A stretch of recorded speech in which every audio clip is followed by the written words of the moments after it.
freedom of God, this is the kingdom of God. And whether you're free or you're born, this is where we all belong. I know that we are the sons, I know that we have been called. Let everything under the sun sing to the King on the throne. When society starts to mock the church instead of marvel, it's time to reevaluate.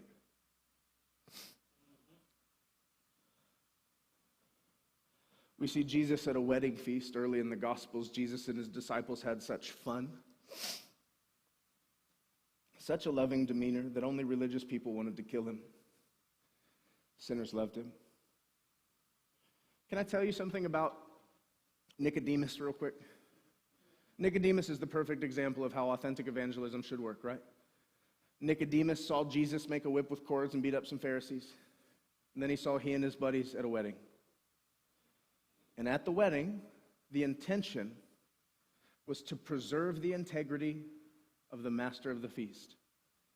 So him turning water into wine was known by 15 people tops. Mary, disciples, Jesus, and the guy throwing the party. They didn't tell anyone else. The reason they didn't tell anyone else is because they wanted the credit to go to the guy that hosted the feast. Right? Man, who brings the good stuff out later? Jesus is like, yeah, you're doing a great job, isn't he? So we erroneously point to that miracle as the reason Nicodemus sought out Jesus. The water into wine happened in John chapter 2. Nicodemus sought out Jesus at the beginning of John chapter 3. So all Nicodemus saw was his countenance at a wedding. He had heard of the signs that he had done, but it was watching him in community that said, I've climbed to the top rung of the religious ladder, and I still have unmet spiritual desires. I want what you have. And Jesus said, you have to be born again. You have to refuse to be called the son of Pharaoh's daughter. You have to receive a new lineage where your father is your heritage, right? You have to come into a new city with a new reality that expects a new future, that's not enamored by the troubles of the day. You have to be born again. If you're not born again, you can't see what I see. If you're not born again, you can't enter what I'm entering into. Because the old wineskin can't house the new wine. You can't be who you used to be and accomplish what you're supposed to. Make sense? Okay.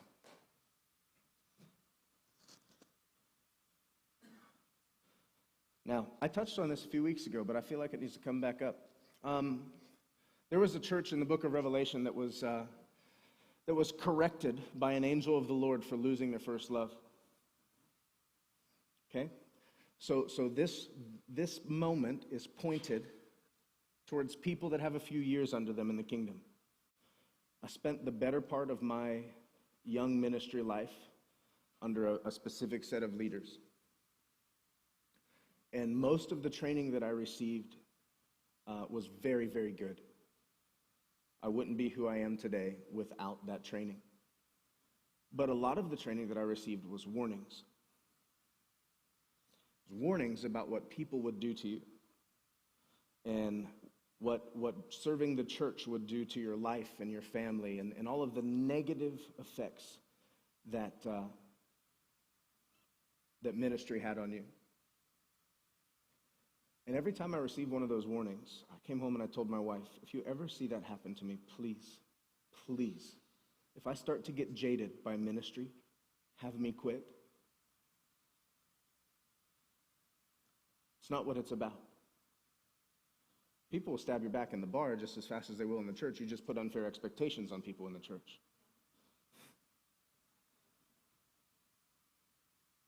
But it's wildly important that you don't allow your history to steal your flavor. You have to ask yourself, if you were salt at one time, Why do you not taste good anymore? What did you allow to steal your identity and your destiny that never had a right to? Talking to the right people? Yep. Any wall you put up needs torn down. Yep. The Bible calls walls strongholds. They're reasonings that justify anything that isn't Christ-like in your life. Yep, it's your justification for anything that isn't on earth as it is in heaven. And usually, those justifications come in the form of wise-sounding warnings. Shanda and I were told not to be friends with our church because if they were too close to us, they wouldn't honor us because they would know too much about us. And we knew the moment that hit our ears that was a really stupid idea. So we became best friends with our church. I like you guys a lot.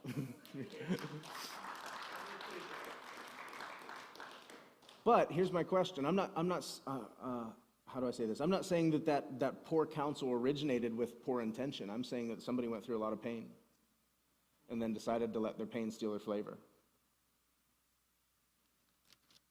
Y'all should write that down.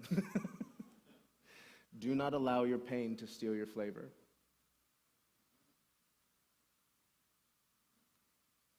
When Shanda and I first got saved, we drove 3 cars to church every single Sunday.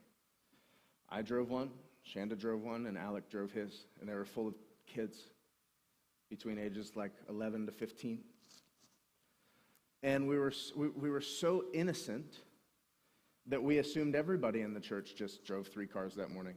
Like, if you've got this gospel, and it changed your life, your marriage, and your kids, then why doesn't everybody know about it?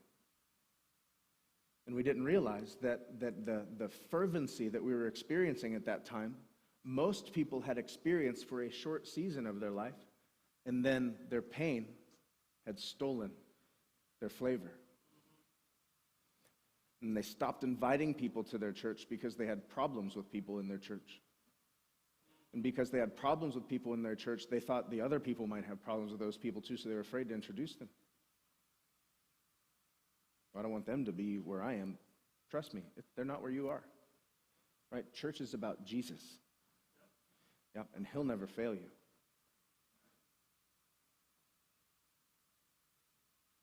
Don't allow your pain to steal your flavor. And if it does, Book of Revelation says, go back to your first love. What was this about?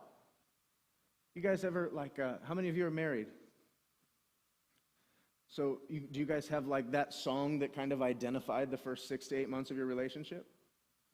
And every time you hear it, you just got get butterflies and think of the late night phone calls. And my wife used to ride with me to college. It was a 20-minute drive. And because we wanted the extra 40 minutes together, she would ride to school with me, sit in my car while I was in class, and ride back home. All of us started our relationship with Jesus with that kind of intention and fervor. And when your pain steals your salt, it also gets in the way of your relationship.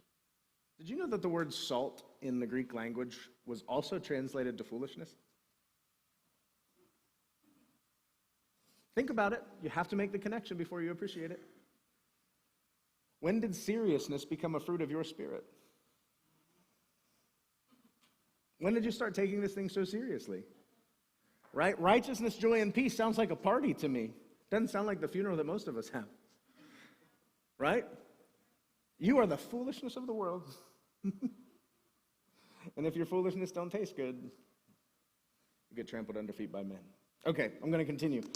Jesus passed on his title as light to his children, which is why they call him Father of Lights. He said, you are the light of the world, a city that is set on a hill that cannot be hidden. His intention is not that you would be self-righteous and falsely humble. His intention that you would come out from under the basket, that you would be visible, and that you would cause people to turn their attention towards you. Acts chapter 3, there's a man begging on the side of the road. And the disciples said, look at us. Right? If the world has needs, the church should be saying, look at us. We can meet them. We're not slaves to them. We can handle you. We live according to a different reality. Jesus proclaimed after extending mercy to the woman caught in adultery that he was the light of the world. The amazing thing about this moment is that made it so scandalous is they were outside of the Festival of Lights. Next line says, nor do they light a lamp and put it under a basket. They put it under a lampstand, and it gives light to all who are in the house. Jesus did not challenge you to be salt. He challenged you to taste good. He did not challenge you to be light. He said, don't hide. This is the freedom of God, this is the kingdom of God. And whether you're free or you're born, this is where we all belong. I know that we are the sons, I know that we have been... Hey guys, Olivia here, and I'm the New Creation Collective intern. Thank you so much for watching our video today. If you could, please like, subscribe, and leave a comment and let us know where you're watching from. If you want to hear more from this message, you can catch us live on Sunday mornings at 10 a.m. Eastern Standard Time on Facebook or YouTube. Thanks, guys.